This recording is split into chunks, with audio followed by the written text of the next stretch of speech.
بسم الله الرحمن الرحيم. سببا غوغنا قلبي دال الله wanni qalbii namaa goggoysu qilleensa imaanaatirraa fagaachuudha jaanii muuminni yeroo hunda obboleeyyan isaatee wajji walitti dhihaatee namoota gaggaarii hojii taa'u imaanni isaa guddachaa ol ta'aa deema, yaqiinni isaa dabalaa deema. Nama islaamaatirraa fagaatee namni kophaa deemuun qalbii isaa akka goggogu, qalbiin isaa imaanarraa qullaa akka ta'u taasisa.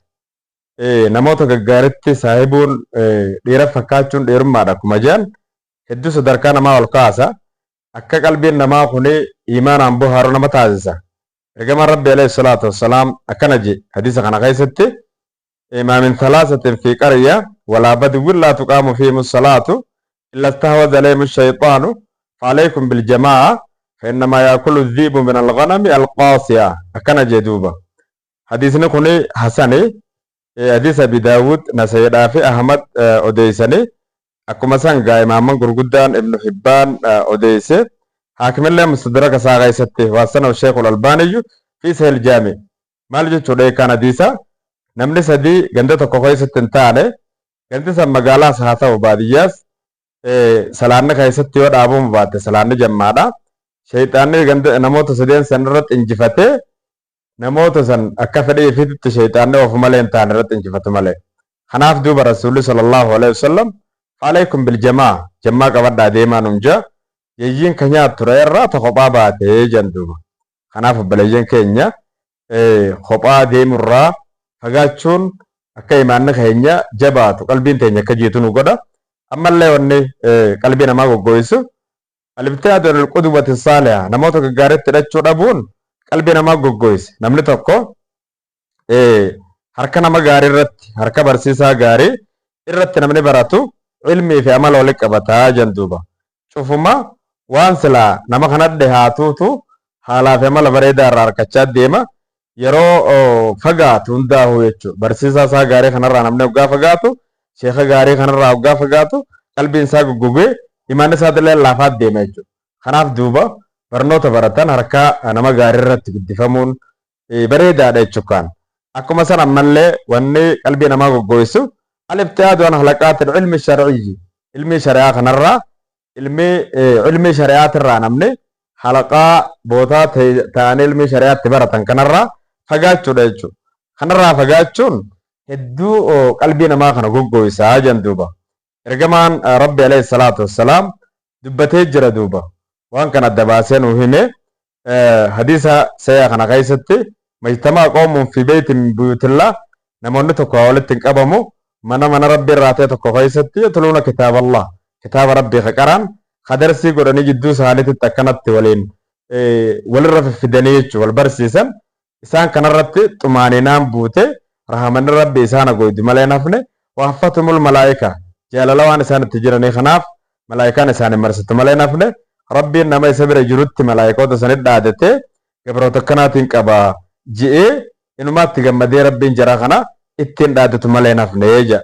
Hadiisni kunis hadiisa sahih jechuudha.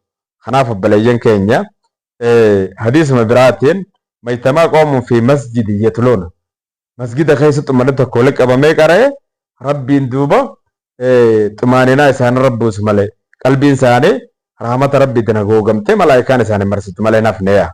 Faayidaan ilmii barbaaduudha akka qalbiin namaa jiitu nama taasisa jechuudha. Faayidaan isaa guddaadha. Akka namni shayxaana hin waswaafamne nama godha. Namni ilmi islaamaa kana baratu nama muslimaa ta'e wajjin waliin makamee deemu qilleensa nagaa keessa jiraata. Ergamaan Rabbi sallallahu alaihi wasallam yatluuna kitaaballah jaabar, kitaaba Rabbii qara'an jechuun qaraatii qofaa miti. Ilmiin yoonii fi hoggaa baratan ittiin dalagin kasaaraadha jechuudha. Abbaa sanarra kasaaraa taati itti dalagee yoo hojiidhaan mul'ise maasha Allah. Ilmi kitaaba Rabbii qara'an hoggaa jiru tafsiira quraanaa, ilmi fiqhii, ilmi tawhiida, ilmi siiraa kunilleen kan maqeessa seenaa jechuudha. Wanni qalbii namaa goggoysu al-ighraaqu fil inshigaal bid-dunyaa, duniyaa tana keessatti shaakala duniyaa keessatti gharraqamee namni kun kutuudha. Waa takkallee akkuma san hamileen namaa dheerate hisaaba laganaan umrii kanaa jiraadha ji'ee if dura fageessee yaaduu kanaa qalbii namaa goggoysaa jedhanii ummata duniyaa qofa yaadu Rabbiin akkam jedhan dharhum ya'kuluu wa yatamatta'u wa yulhihimul amalu fasawfa ya'lamuun. Itti dhiisi ummata kana, ummata akhiraan beene duniyaa qofaaf ka yaadu kana خبشنا نيجرو الدنيا خنا قفاف خيستي بشنا نبربادو خاملين ساني ديرتو لسان شاغلتو جنا هذا بيخوداتان فلدر ساني وان التلفونية خناف دوبا علي المبي طالب كنجا أخوف ما أخاف عليكم اتباع الهوى الرسودات ما وان لسن الرسودات دو هواء في جل ديمو دا حملة ديرتشو دا هواء في جل ديمون هكرنا ما جرجلتش حملة ديرتني آخرا نمنكون جنان جرود ديرتو كنا جراد جيدو دعچون آخرا نمر رام فتشي ساجا أكو مثلا وانت قلبي نما غويسو نياتا كيست ريبا في حاسو كيست زابا بودا نمن خفله دميسا وله قلبي نما ندوتي جندوبا قلبي نما دوتي خرج غوغو ديم تزين كون صحيح بخاري وديسه اكسمت ترمذي ابن ماجه وصاو الشيخ الالباني حديث صحيح اكو مثلا قلبي نما تني ايمان حرام صبر باچسا مال جدو برغما رب عليه الصلاه والسلام حديث سيغن قيستي إن الإيمان لا يخلق في جوف أحدكم إيمانني ندما قلبي تقوى يسني خيست قرا تقوى يسني خيست إيماننا ما خن ندما كما يخلق الثوب كما يجون سر جلتو وفتمير متيجو خنا فاسأل الله أن يجدد الإيمان في قلوبكم قلنا تيسن كيست كربين إيمان خيسن هارمسو ربي خيسن كرب دانونجا خنا فبليين كينيا قلبي تينيا ربنا هاجيسو وانتو قلبنا ما بغويسو هدو تكخافني لالله ما من القلوب قلب الله وله صحابة كصحابة القمر أجائب دوبا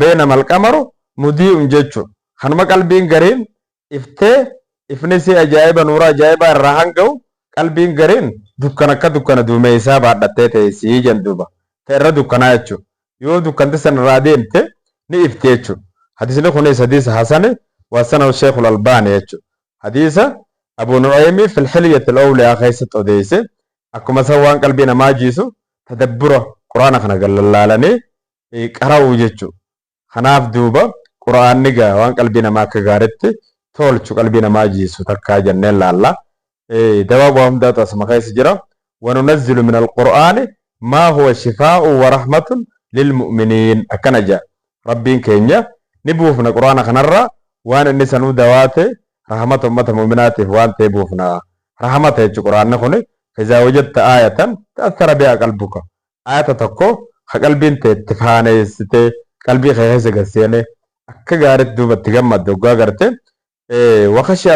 وخشت بنفسك لبون تكقودت تفلا فتفقا غارت فعلم أن فيها دواخي تشخيص جري چوبي خلالت دواخي تشخيص جرا بيخي فكررات ددي بكري hanga lubbuute keessa zigjeega dhaabbatetti hanga dhukkuba keessatti wallaannatutti ayaata salaata keessatti deddeebi'uun haalaan bidaadhaa miti jawwanna kuni faqad qaama nabi sallallahu alaihi wasallam ergamaan rabbi halkan takka jecha rabbi kanaan dhaabbatee janii bara in tu'adhibhum fa innahum cibaaduk yaa rabbi yoo isaan azabde isaan gabroota keet wa in taghfir lahum fa innaka anta al-aziizu al-hakiim yoo araaramteefis ati وهم درت انجفتادا اوغيس دبي بكيسيدا مالتو خيسا جچو خنا ان تعذبهم فانهم عبادك وان تغفر لهم فانك انت العزيز الحكيم رد دي بي كمال دوبا قرئ جن جمال ربي قران خنا خيس دوان نماجرا قلبي تني قران ربي هاتولچو